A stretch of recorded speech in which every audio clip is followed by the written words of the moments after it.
Bonjour aux personnes qui arrivent petit à petit. On va attendre quelques petits instants avant de commencer. Du coup, vous êtes bien connectés pour le webinaire Préparons-nous pour la journée mondiale 2024. Un petit commentaire pour garantir que tout le monde ait bien le micro fermé lors des interventions de chacun et chacune, afin d'éviter voilà, les interférences.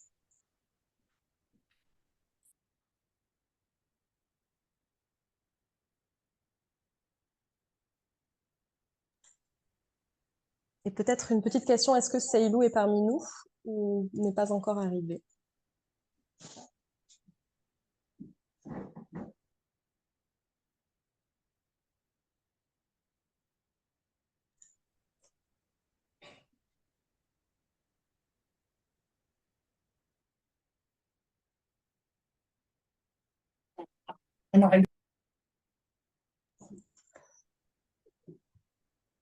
On va attendre encore une petite minute et on pourra commencer le webinaire.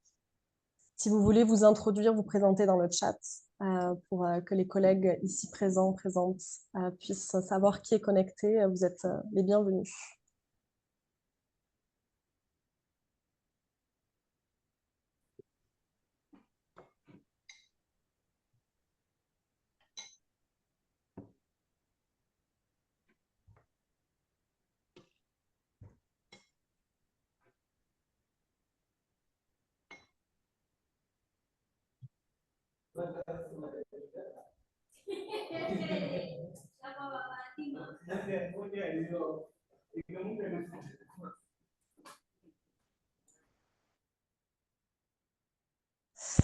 Bonjour à tout le monde et pour toutes les personnes qui ont rejoint, on va commencer ce webinaire. Du coup, je suis Méline Schwarzberg, je travaille à la Coalition mondiale contre la peine de mort. Et aujourd'hui, on va aborder comment nous préparer pour la journée mondiale qui a lieu dans un mois pile, le 10 octobre. Nous allons aborder ce webinaire en deux parties. Une première partie sur la thématique de la journée mondiale 2024-2025 avec la présence de deux intervenants. On a la chance d'avoir Hervé Nsambimana de CODAS, qui est cofondateur du Centre d'observation des droits de l'homme et d'assistance sociale et qui travaille depuis plus de 15 ans en tant qu'activiste et chercheur pour les droits humains au sein de la société civile congolaise et qui depuis 2012 a rejoint le mouvement abolitionniste. Dorsouma de l'ACAT Tchad, qui est juriste de formation et adjoint à la direction générale des impôts et président de l'ACAT Tchad, qui va également être là parmi nous.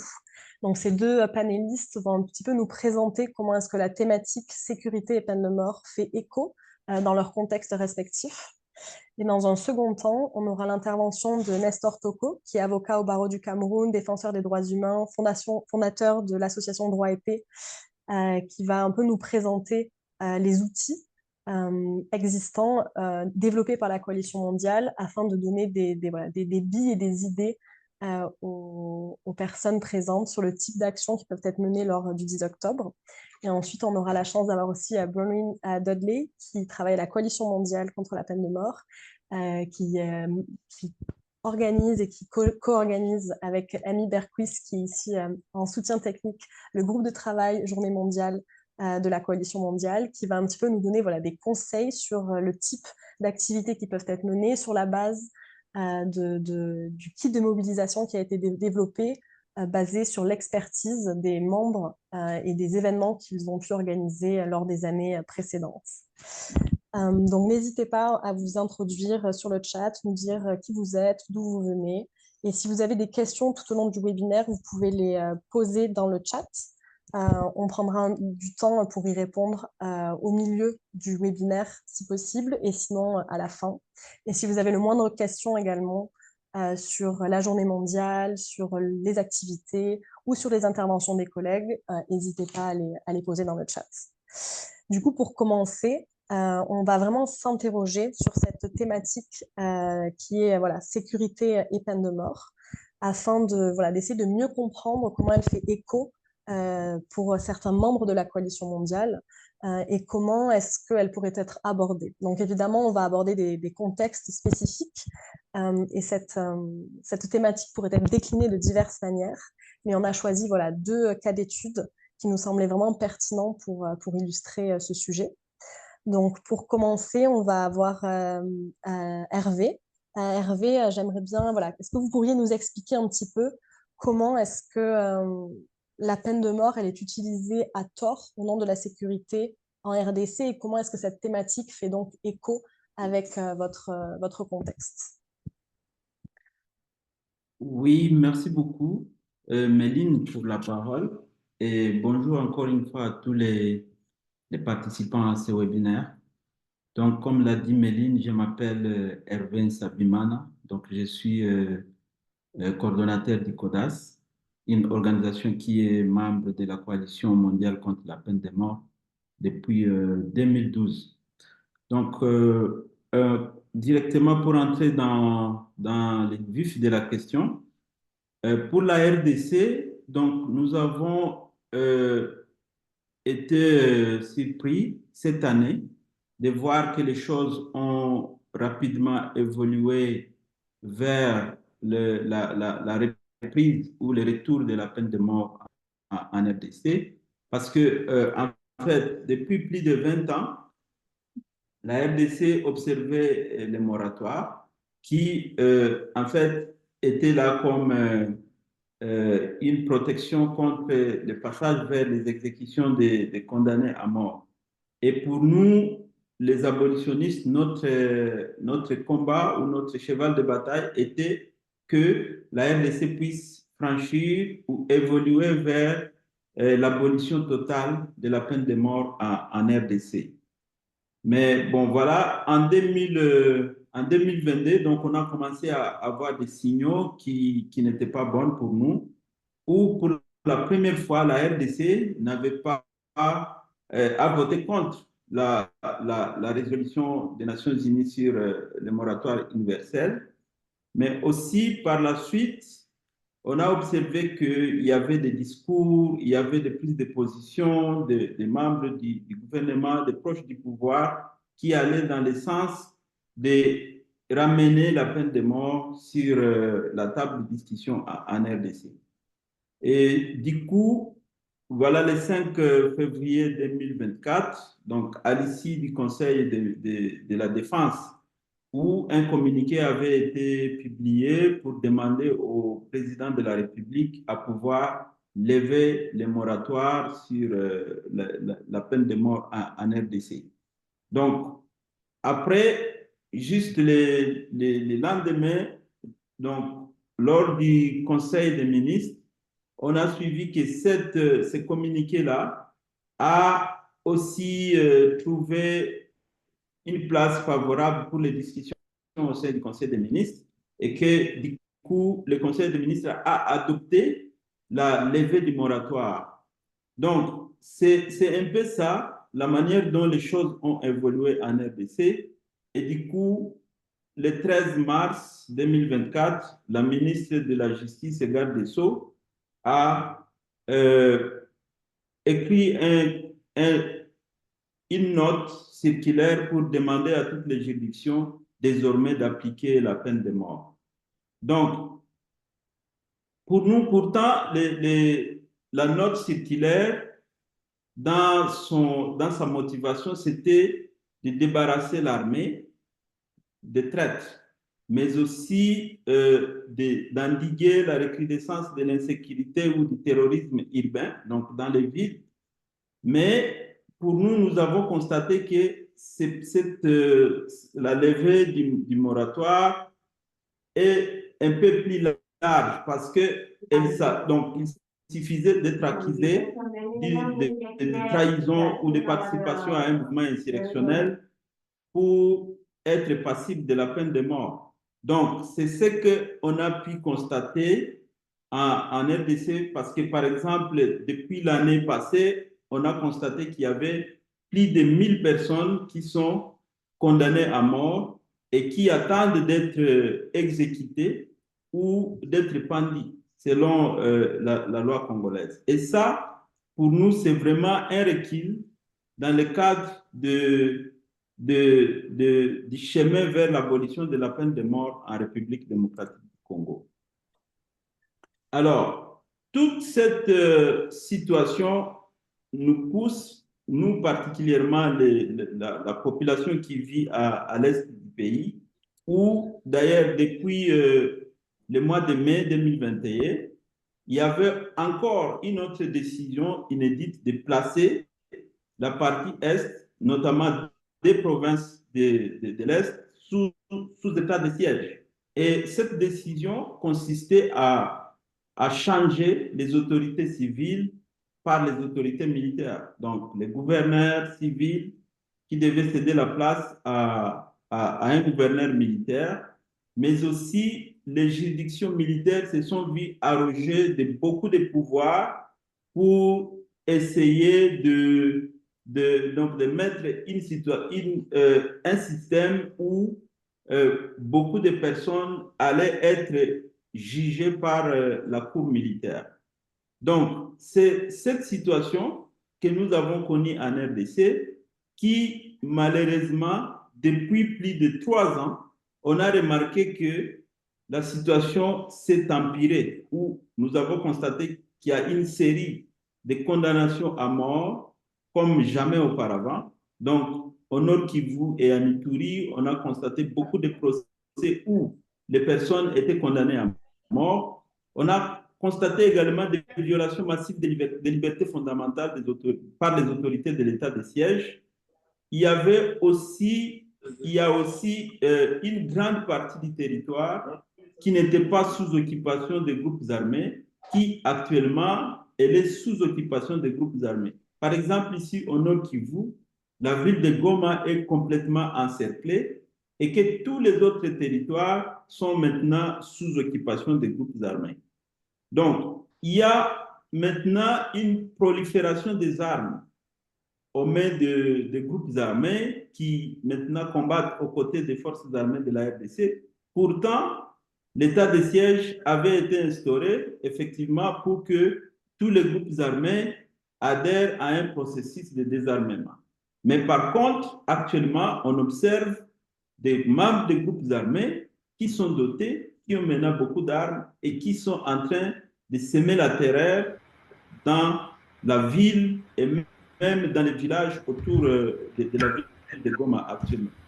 Voilà, donc il y a aussi une incertitude totale du retour à l'ordre habituel où les autorités civiles devaient reprendre les pouvoirs. Donc, depuis 2021, ça fait maintenant 3 ans que les provinces de l'Est sont sous état de siège. Pourtant, c'est une mesure où ça ne devait pas dépasser 30 jours selon la Constitution. Mais les évaluations qui se font, où le gouvernement est en train a mis en place une loi d'habilitation pour que cette mesure puisse se prolonger au-delà des délais qui sont même fixés par la Constitution congolaise.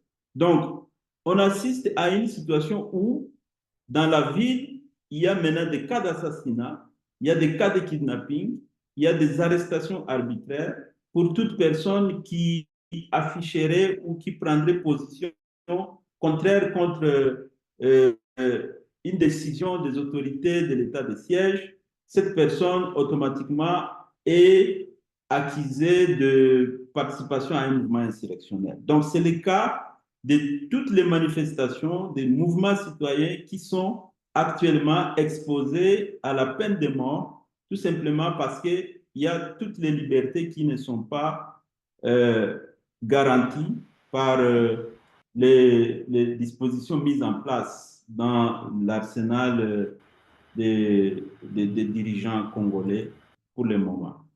Donc, cette situation a évidemment des conséquences parce que les conséquences qui sont directes, c'est que toutes les personnes impliquées dans des crimes ici à l'est du pays, s'ils se retrouveraient dans d'autres pays, ça sera difficile à ce que ces pays-là puissent les extrader au Congo, tout simplement parce que la RDC est considérée comme un pays qui va exécuter ou qui va tuer toutes les personnes qui sont accusées dans le mouvement insurrectionnel ou qui sont accusées par les juridictions congolaises.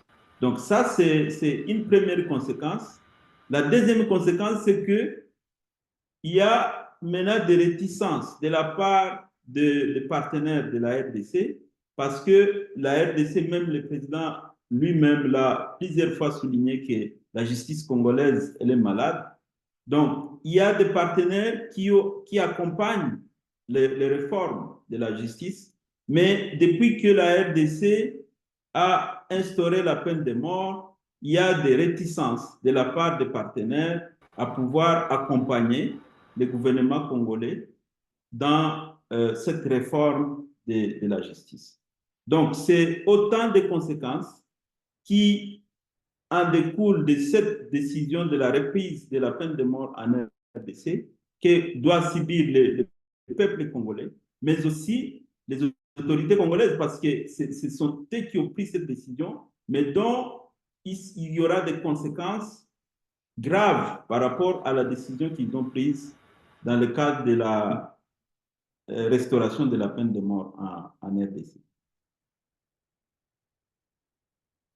Merci beaucoup Hervé. Merci beaucoup de nous avoir présenté le cas de la RDC, dans quelle mesure voilà, l'outil de la peine de mort est utilisé comme un outil de répression de l'opposition et aussi d'avoir énuméré un peu ses conséquences négatives. Ça nous permet d'avoir une première illustration un peu de comment la thématique sécurité et peine de mort peuvent faire écho. Et peut-être pour continuer, est-ce que vous pourriez nous éclairer sur la manière dont CODAS justement a prévu de s'emparer de cette thématique lors de la journée mondiale 2024 et 2025? Voilà, comment est-ce que pour vous, cette thématique fait sens et comment est-ce qu'elle va pouvoir aider votre plaidoyer abolitionniste?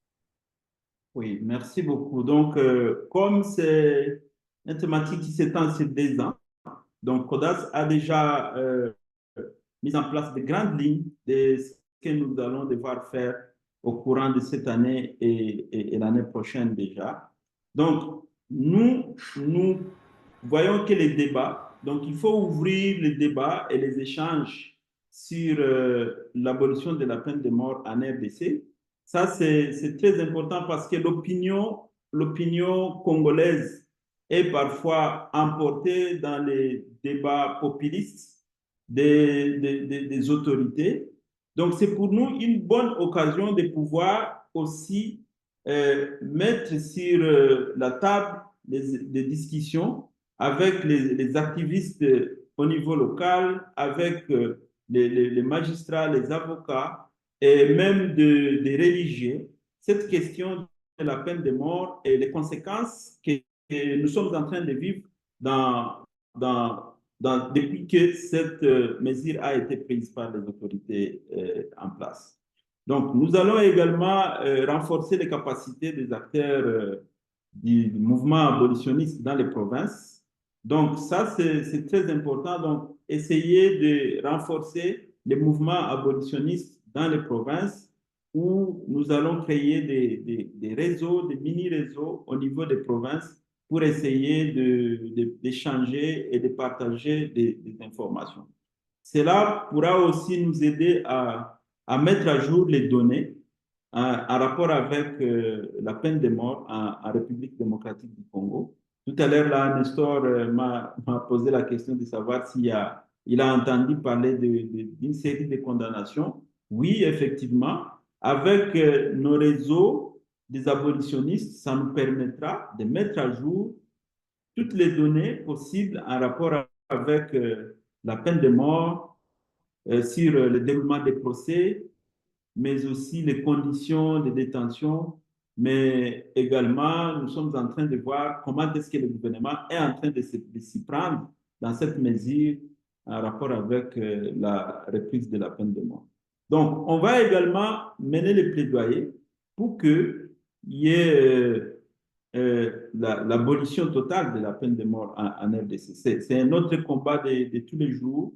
Donc, nous allons devoir partir des bases que nous avons posées depuis plusieurs années pour essayer de pousser et obtenir les résultats.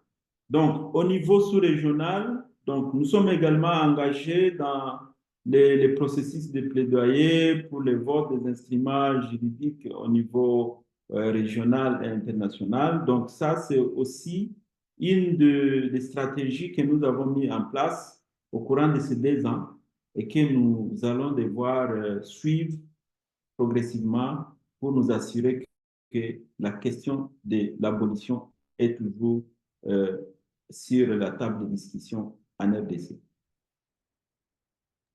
Merci beaucoup, Hervé. Vous avez mis en exergue plusieurs points très intéressants, le rôle des campagnes d'opinion publique, l'accès aux données, mais aussi le renforcement des capacités des acteurs et des actrices qui peuvent être des valeurs ajoutées pour l'abolition de la peine de mort.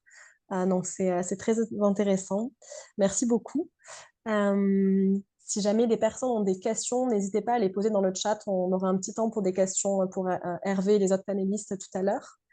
Maintenant, j'aimerais laisser la parole à Seilou de ACAD Tchad.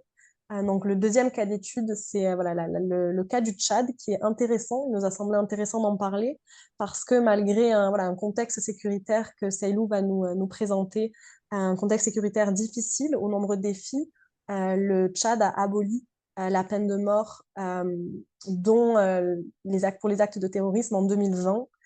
Donc, on a pensé que ça pouvait être intéressant de prendre l'exemple du Tchad pour remettre en cause l'argumentaire selon lequel la peine de mort permet de garantir la sécurité. Donc, Seilou, voilà, j'aimerais bien, est-ce que vous pourriez nous expliquer un petit peu voilà, comment est-ce que l'exemple du Tchad peut être intéressant pour justement remettre en cause cet argumentaire très souvent utilisé, un peu de la dissuasion. Voilà, vous avez la parole.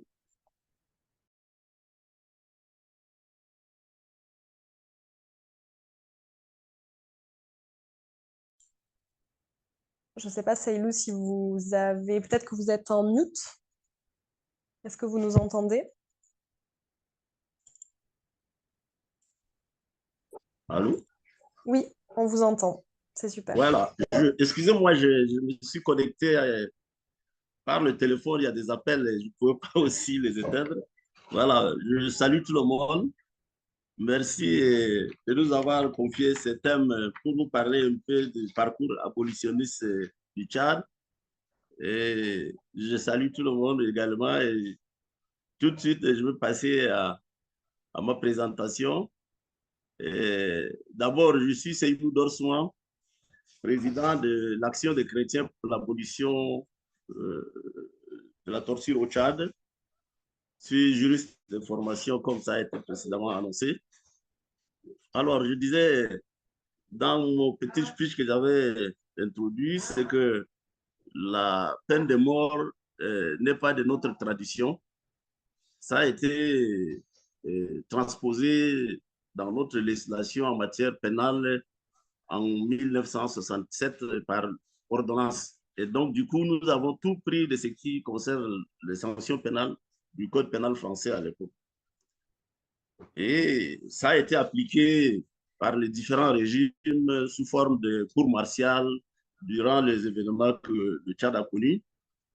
Et en 2015, lorsqu'il y a eu des attaques de Boko Haram sur N'Djamena et sur la zone du lac Tchad, le président de l'époque, le maréchal Driss Déby, avait initié une loi pour réprimer les actes de terrorisme. C'est ainsi qu'on a pour la première fois eu notre propre peine de mort dans une législation nationale.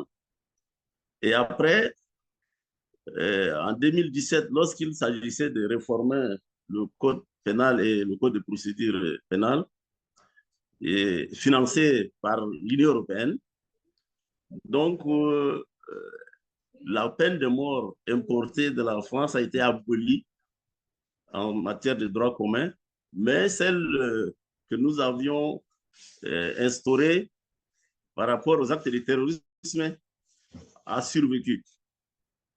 Et c'est comme ça que la CATCHAD, avec son partenaire, la FIACAT, et tous les autres acteurs, ont commencé à mobiliser les opinions, donc l'opinion, les opinions, en fait, les religieux, les coutumiers et tous les décideurs pour que nous arrivions à abolir effectivement la peine de mort en matière de terrorisme.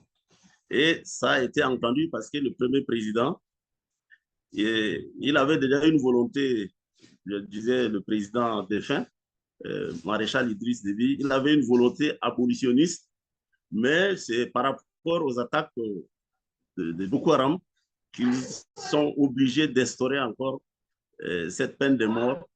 Mais finalement, par une loi qui a réformé en fait la loi instaurant la peine de mort dans ces dispositions, c'est-à-dire la loi spéciale numéro 034 qui instaure la peine de mort, a été révisée et ces dispositions qui condamnaient à mort ont été transformées à des peines à perpétuité. Et donc, finalement, en 2020, la peine de mort a été abolie totalement au Tchad. Et désormais, le Tchad est abolitionniste à 100%. Nous avons dit que c'est une tradition qui ne relève pas de une pratique qui ne relève pas de nos traditions, parce que si vous prenez les communautés arabo-musulmanes, elles n'utilisaient pas la peine de mort pour réprimer les auteurs de crimes, que ce soit le crime de sang ou le crime plus grave. Elles utilisent plutôt ce qu'on appelle la dia, qui est une sorte de prix de sang que l'auteur du crime, avec ses parents, sont obligés de verser pour éviter la vengeance. Dans les communautés chrétiennes ou païennes, eh bien, il n'y avait pas le prix de sang, mais l'assassin était contraint à l'exil. Donc, l'assassin devait s'éloigner du lieu où il a sué la terre pour éviter un mauvais sort. Donc, il s'exilait pour éviter un mauvais sort et on ne prenait rien. Et il se faisait oublier par son exil définitif. Et donc, c'est parce que les actes de terrorisme ont été tels que nous ne pouvons pas continuer à tolérer les violences extrêmes et l'État tchadien avait pris cette décision. Mais malheureusement, il s'est rendu compte très vite que c'est pendant que les premières attaques sur N'Djamena, dans en fait, au commissariat central et à l'école de police, et donc il a instauré la peine de mort et des exécutions ont eu lieu. Malheureusement, ces exécutions n'ont pas été dissuasives. Les personnes ont été exécutées publiquement et c'est à partir de ce moment-là que les attaques terroristes se multipliaient sur la zone du lac Tchad et partout, et la population avait peur. La population avait peur. Et donc, malgré cette psychose généralisée, en 2020, le Tchad a décidé quand même d'abolir la peine de mort parce que la leçon à tirer, c'est que la violence contre la violence ne dissuade pas. Si les exécutions publiques étaient dissuasives, les actes de terrorisme n'allaient pas se multiplier. Donc, c'est ainsi que aujourd'hui, le Tchad est abolitionniste à 100%. Cependant, il y a quelque chose qui reste pour sceller cette abolition, c'est-à-dire la ratification du protocole, du deuxième protocole facultatif qui va désormais permettre au Tchad de se ranger du côté des pays abolitionnistes et de consolider également l'abolition de la peine de mort sur le plan international. Voilà un peu le chemin que le Tchad a entrepris pour aboutir à l'abolition de la peine de mort. Et aujourd'hui, nous pensons que malgré les appels à la restauration de la peine de mort, notamment lors du dernier dialogue national inclusif, où des voix se sont élevées pour demander que la peine de mort soit restaurée. Et même un éminent avocat de la Cour du barreau du Tchad avait adressé une lettre ouverte au président de la transition pour montrer que la peine de mort encourageait l'abolition de la peine de mort encourageait les violences et qu'il fallait la restaurer. Et ces appels n'ont pas eu écho auprès de nos autorités. Donc, dernièrement, à la session de l'EPU de janvier 2024, le gouvernement a réitéré son engagement de ratifier le protocole. Mais aujourd'hui, si ce n'est pas encore ratifié, c'est question d'agenda. Et surtout que l'année 2024 a été une année électorale. Et les gens ont privilégié les élections. Et nous pensons que les jours à venir, ce protocole va être ratifié et le Tchad sort définitivement donc, de la zone de l'application de la peine de mort. Merci beaucoup Seilou. C'est vraiment très intéressant justement d'écouter l'exemple du Tchad. On voit bien dans quelle mesure est-ce que l'introduction, la réintroduction de la peine de mort est aussi un choix politique et qu'au Tchad, malgré les demandes, malgré les pressions qu'il peut y avoir, comme vous avez mentionné lors du dernier dialogue en août 2023, il y a un vrai choix, notamment, comme vous avez mentionné, parce que l'efficacité de la peine de mort comme moyen de dissuasion n'est pas prouvée, n'a pas du tout porté ses fruits, et que la force de cet argumentaire-là permet voilà, de garantir qu'il n'y ait pas de réintroduction. Donc, c'est vraiment très intéressant. Et peut-être justement un peu la même question que pour Hervé, est-ce que vous pourriez nous dire comment est-ce que vous appréhendez, vous, la journée mondiale 2024-2025, en sachant justement voilà, que la peine de mort a déjà été abolie. Voilà, comment est-ce que la thématique pourrait faire écho pour vous et quel type d'activité vous avez prévu de mener? Depuis quelques années, à chaque occasion de la journée mondiale, nous faisions des plaidoyers. Nous partions rencontrer les autorités en charge des démarches pour la ratification du protocole.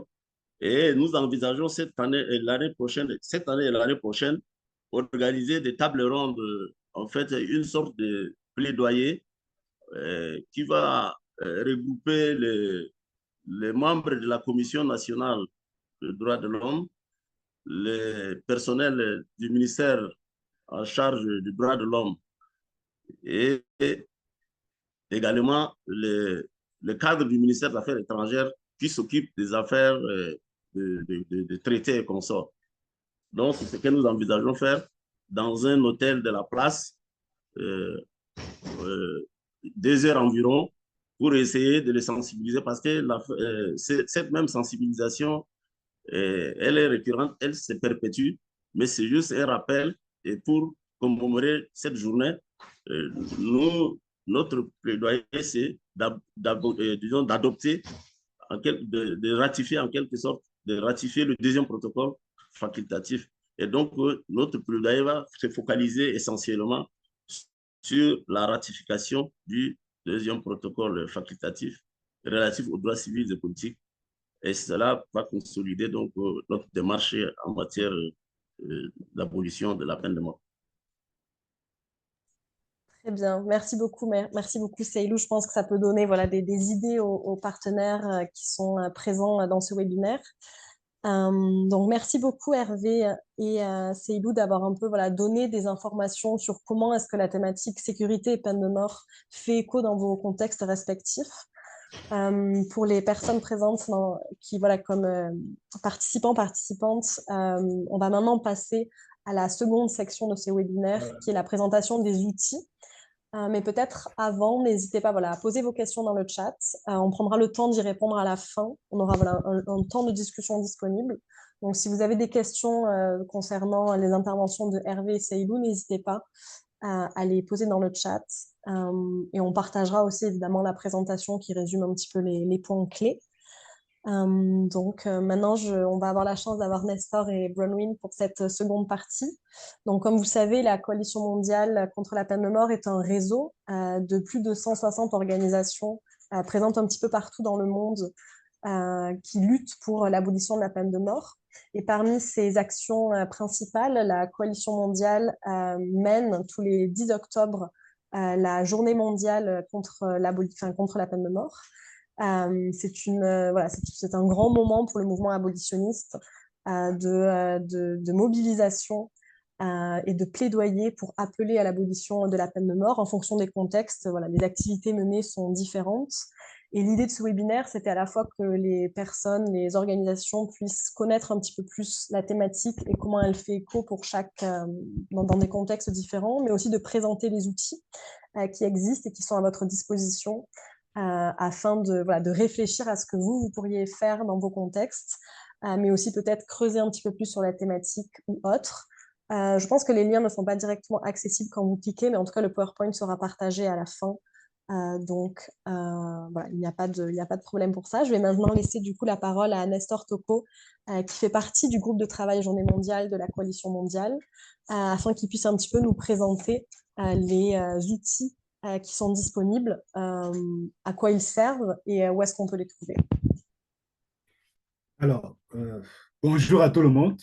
Bonjour, chers participantes et participants. J'espère que vous vous portez bien. Je suis Nestor Toko de l'association Droit et Paix. J'ai le privilège de vous présenter les outils de la Journée mondiale contre la peine de mort, édition 2024. Comme l'a si bien rappelé Méline, chaque année, le 10 octobre, la Coalition mondiale contre la peine de mort célèbre la Journée mondiale contre la peine de mort. Lors de chaque célébration, la Coalition mondiale produit des outils qui sont partagés et utilisés par ses organisations membres. Pour ce qui est de la Journée mondiale 2024 et 2025, la Coalition a mis à la disposition de ses organisations membres 7 outils qui sont déjà partagés depuis l'ordinateur de Méline et que vous avez là sur la présentation. Le premier outil que je m'en vais vous présenter est l'affiche de la Journée mondiale. L'affiche de la Journée mondiale est un outil qui renseigne sur le thème retenu par la Coalition mondiale pour la célébration de la Journée mondiale. Qu'il me soit permis de vous rappeler que que le thème de la 22e Journée mondiale retenue porte sur la peine de mort ne protège personne, abolissons-la. Sur ce thème, les abolitionnistes que nous sommes auront l'opportunité de contester l'idée erronée selon laquelle la peine de mort peut rendre les personnes et les communautés plus sûres. C'est très important, surtout pour des pays comme les nôtres, où l'un des arguments qui revient très souvent est que la peine de mort est dissuasive. Nous avons l'opportunité là de montrer aux yeux du public que la peine de mort n'est pas dissuasive du tout. Donc, l'affiche de la Journée mondiale est vraiment utile parce qu'elle permettra de sensibiliser contre la peine de mort à l'occasion des différents événements que nous aurons à organiser. Le deuxième outil que nous pourrons avoir et dont nous pourrons nous en servir, c'est la brochure de la peine de mort. La brochure de la peine de mort contient des informations qui visent à remettre en question l'idée fausse selon laquelle la peine de mort peut rendre les personnes et les communautés plus sûres. Elle contient également une définition sur la dissuasion et même la sécurité humaine. Elle contient un certain nombre de normes juridiques sur le droit et la sécurité. Nous avons également sur cet outil les témoignages des acteurs du monde entier qui indiquent que la peine de mort n'a pas d'effet dissuasif sur la criminalité. et aussi un aperçu de la peine de mort en 2023. Et enfin, les 10 raisons pour abolir la peine de mort, ainsi que quelques initiatives à faire contre la peine de mort. Ces informations, n'est-ce pas, qui sont contenues dans la brochure, peuvent être utilisées par les organisations membres pour convaincre l'opinion publique de la nécessité d'abolir la peine de mort. Le troisième outil que nous avons et que je vous invite à en faire usage lors de vos campagnes de plaidoyer est celui relatif aux faits et chiffres sur la peine de mort.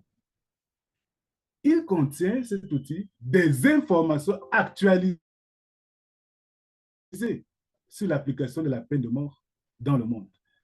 Comme grande idée qui revient sur cet outil, nous avons les pays abolitionnistes et non abolitionnistes.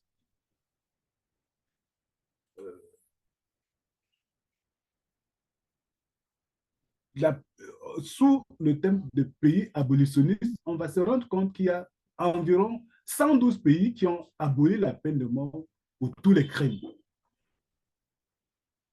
55 pays qui maintiennent toujours la peine de mort, 16 pays qui n'ont pas eu à procéder à des exécutions. Enfin, 16 pays, s'il vous plaît, qui ont procédé à des exécutions en 2023.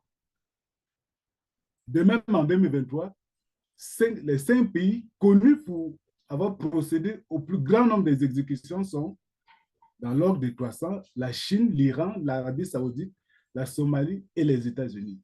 La deuxième idée la plus forte qui revient donc sur les faits et chiffres, c'est les progrès réalisés vers l'abolition universelle de la peine de mort.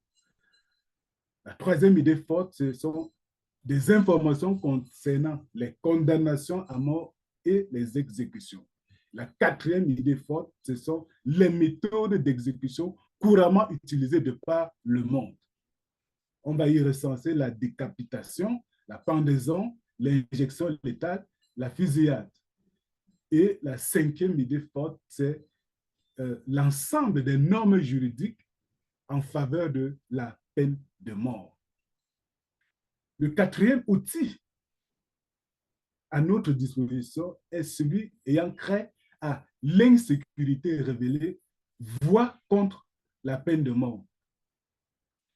C'est un outil qui rassemble les témoignages de personnes condamnées à mort, des familles des victimes, des représentants des forces de l'ordre et d'autres personnes ayant une expérience personnelle de la peine de mort dans un contexte de sécurité. Ces témoignages sont des outils précieux que nous pouvons utiliser pour nos campagnes de plaidoyer, car ils remettent en cause l'idée selon laquelle la peine de mort peut rendre les personnes et la société plus sûres. Le sixième outil que nous pouvons utiliser est celui relatif à la fiche d'information sur la théorie de la dissuasion. Cette fiche d'information se focalise sur les différentes recherches qui remettent en cause la théorie de la dissuasion, qui affirme que les personnes s'abstiennent de commettre des meurtres ou d'autres crimes passibles de la peine de mort par crainte d'être exécutés. Le sixième outil porte sur les fiches d'information sur le genre et la peine de mort. C'est un outil nouveau, novateur et très important. Cette fiche contient des informations clés sur notamment les études de cas et des témoignages qui mettent en lumière les expériences des femmes et des personnes LGBT ou même condamnées à mort. Ces outils sont importants pour mener une campagne de plaidoyer et même pour les professionnels de droit qui luttent contre la peine de mort, notamment les juges, les avocats et ainsi que les militants abolitionnistes que vous êtes. Le sixième outil porte sur le kit de mobilisation Brownie Dudley aura l'insigne honneur de présenter ces outils. Où est-ce qu'on peut retrouver les outils que je viens de présenter? Évidemment, sur le site de la Coalition mondiale. Je crois que Méline partage déjà ces outils qui sont là à notre disposition. Nous pouvons les télécharger sur le site de la Coalition mondiale. Nous pouvons nous agresser à la Coalition mondiale pour entrer en possession de ces différents outils. Voilà, sommairement indiqué les outils qui sont à notre disposition pour nos campagnes de plaidoyer contre la peine de mort. Merci beaucoup, Nestor. Merci beaucoup d'avoir présenté de manière très, très claire et compréhensive les différents outils disponibles. Normalement, apparaît sur votre slide un petit QR code qui vous donnera accès directement à la page web de la Coalition mondiale. Et dans le chat, vous avez une liste de tous les outils.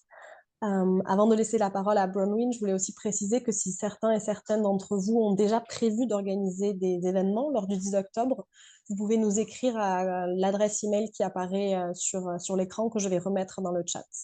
Mais avant de laisser un petit temps pour les questions, on s'est dit que ça pouvait être aussi intéressant de présenter quelques bonnes pratiques pour l'organisation d'événements lors du 10 octobre. Donc, je vais laisser la parole à Bronwyn qui co-manage avec Amy Berquist, qui est également ici, le groupe de travail Journée mondiale.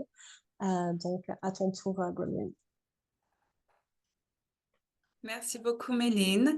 Et un grand merci aussi à Hervé, Célou et Nestor pour les présentations et aussi pour Amy et toute l'équipe de The Advocates qui travaille aussi en arrière-plan, on va dire, pour mettre en place cet webinaire. Donc, en effet, je présente très rapidement peut-être le kit de mobilisation, ce que Nestor avait indiqué et ce que Méline avait aussi présenté, c'est que c'est vraiment un outil qui constitue une banque d'idées et de bonnes pratiques pour la société civile et les activistes et bien sûr d'autres institutions afin de fournir une inspiration et des ressources pour vos actions pour la journée mondiale.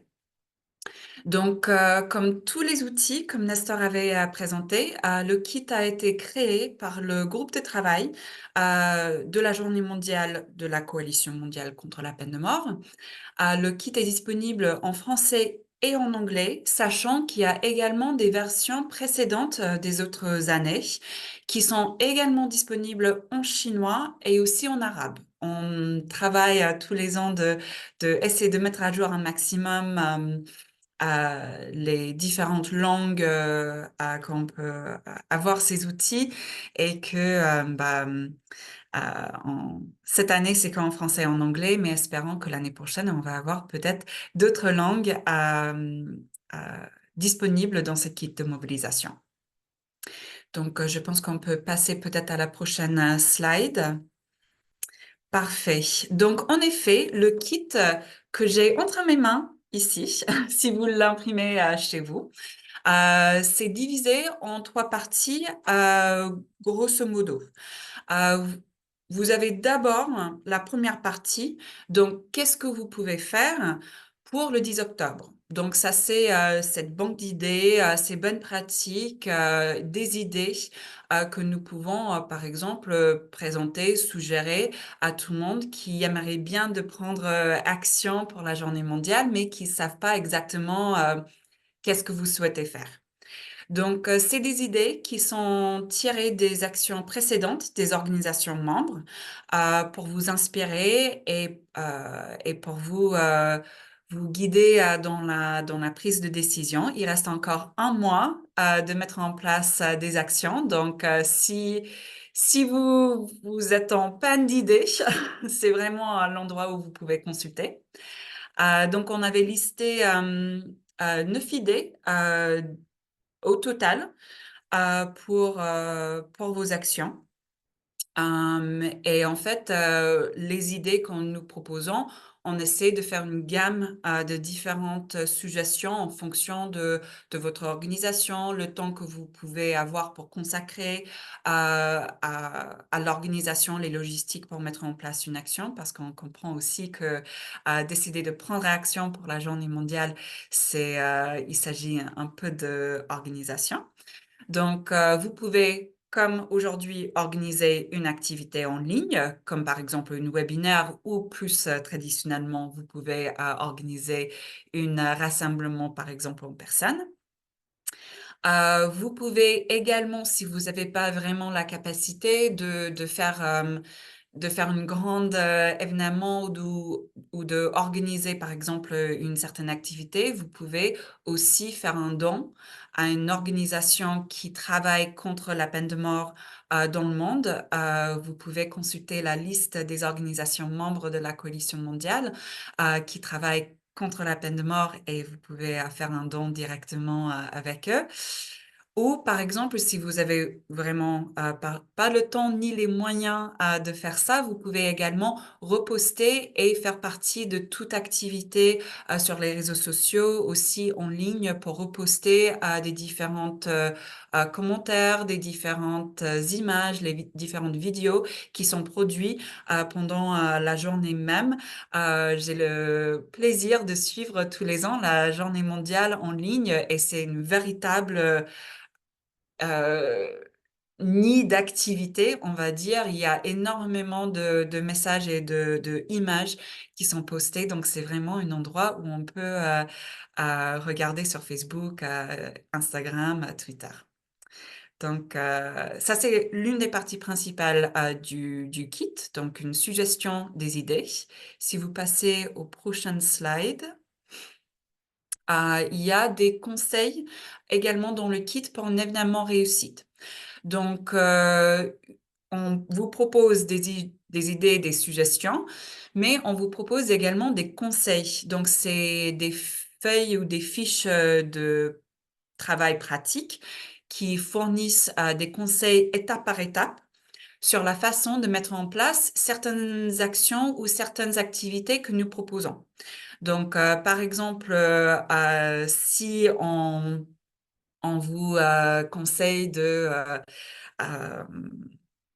par exemple, créer une campagne sur les réseaux sociaux, par exemple. Et c'est la première fois que vous le faites et vous ne savez pas exactement, OK, par où est-ce que je dois commencer. Nous avons des conseils et nous avons des fiches pratiques dans le kit de mobilisation qui vont donner des bonnes pratiques, des petits pas pour démarrer votre réseau, enfin votre campagne sur les réseaux sociaux, qui peut être en effet une bonne endroit de commencer si vous hésitez, si vous ne savez pas exactement par quel bout commencer pour organiser votre activité. Et puis, plus généralement, on a des conseils pour un événement, n'importe quel événement réussite. On propose, comme j'avais évoqué tout à l'heure, de commencer de planifier vos actions le plus tôt que possible. On propose surtout pour les actions un petit peu plus intenses au niveau logistique, au niveau de prise de contact de tout le monde, on propose au moins un mois avant de commencer peut-être vos actions, qui tombent bien parce que vous avez exactement un mois avant la journée mondiale. Donc, si vous n'êtes pas en retard, si vous commencez dès maintenant, vous pouvez déjà avoir une activité bien organisée et bien préparée pour la journée mondiale. Nous encourageons également d'inclure un maximum de différentes parties prenantes possibles, par exemple des ONG nationales, locales, près de chez vous, qui peut-être participent déjà à la lutte contre la peine de mort dans votre région, dans votre pays. Mais pas seulement, de aussi identifier peut-être des organisations qui n'ont jamais participé à la discussion à l'abolition de la peine de mort, mais qui peuvent avoir un intérêt et que peut-être en commençant l'échange avec eux, ça peut aussi faire grandir le mouvement abolitionniste et inspirer plus de parties prenantes de prendre action et de prendre une place dans le mouvement abolitionniste pour soutenir l'abolition de la peine de mort. Puis, une toute dernière partie qui est très importante, c'est des ressources en vidéo à la fin de kit de mobilisation. Donc, les ressources vidéo, il y a des vidéos en français, en anglais, des vidéos courtes, mais aussi des véritables films. Si vous souhaitez les utiliser dans vos actions ou dans vos compagnies de réseaux sociaux, ces vidéos sont très utiles. Donc, toute idée proposées dans le kit de mobilisation sont à la base des idées stratégiques pour vos événements et qui vont dépendre sur votre organisation et le public que vous souhaitez cibler.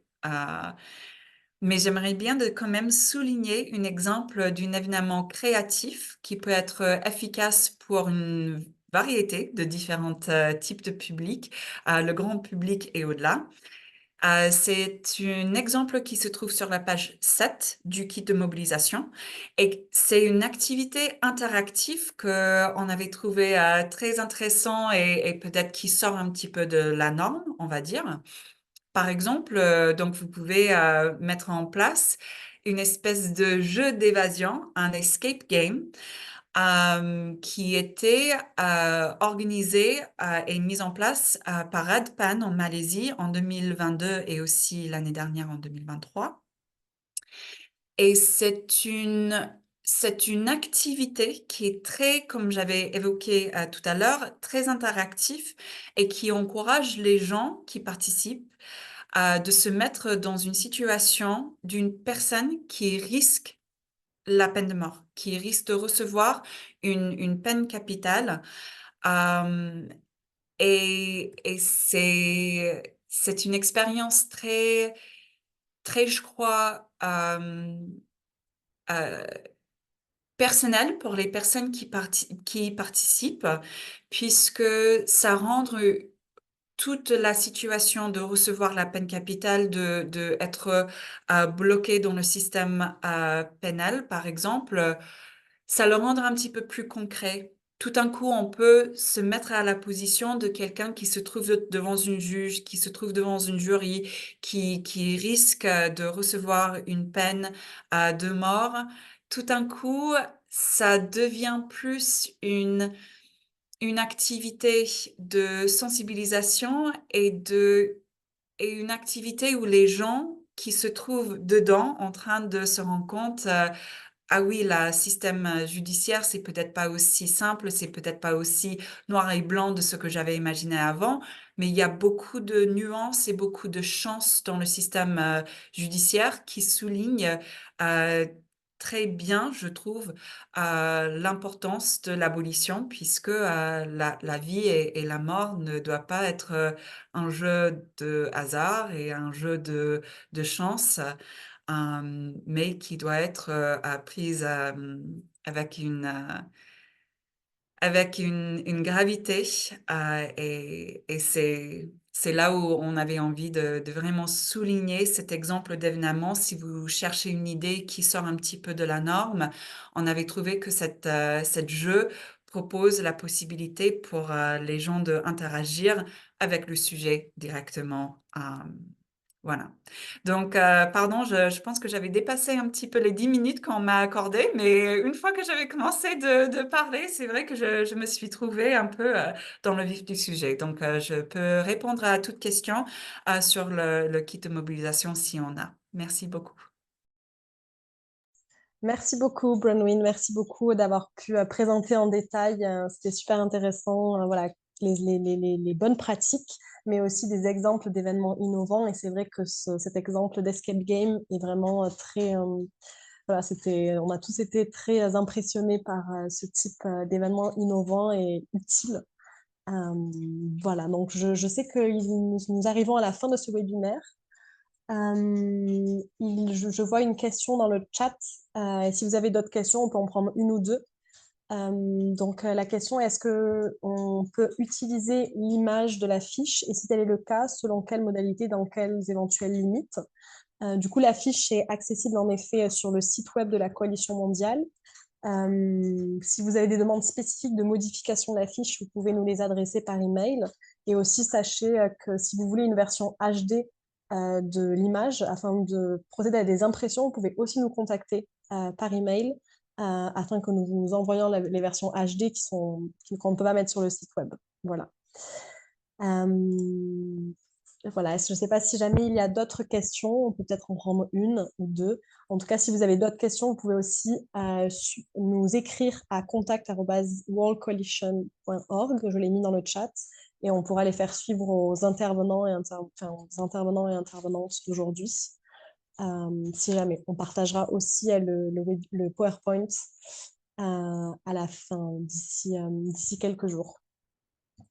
Voilà, je crois qu'il n'y a pas de questions et c'est l'heure, et peut-être l'heure de manger pour certains, certaines.